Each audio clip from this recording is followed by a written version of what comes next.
When Wilson Moran returned to Sierra Leone in 2005, Barbara Morrison Rodriguez of Tampa, Florida, traveled with us.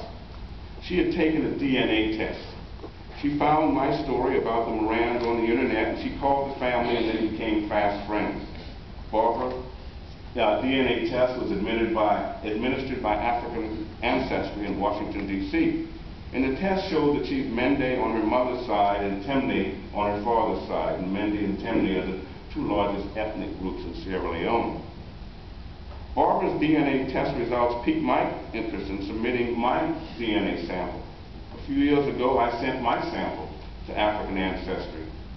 When the results came back in the mail, I opened the envelope and got the shock of my life.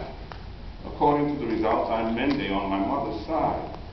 When I saw the results, I cried.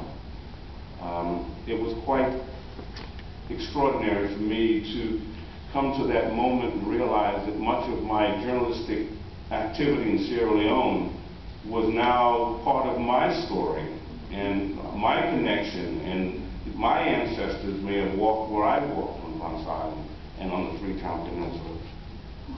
In closing, I'd like to add one more thought.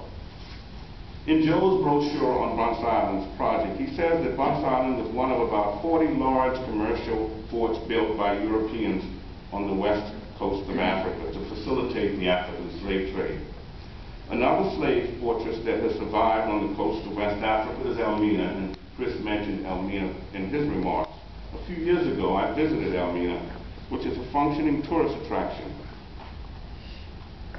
Being there, standing there, walking through that huge building, gleaming white building on the coast of Ghana, I was a bit jealous of Ghana and a bit jealous of Elmina. Knowing that Sierra Leone has a much stronger connection with South Carolina and Georgia, and knowing that Accra, I don't know if this has ever been documented, but it has been said that Accra has the largest expatriate community of African Americans anywhere outside of the United States.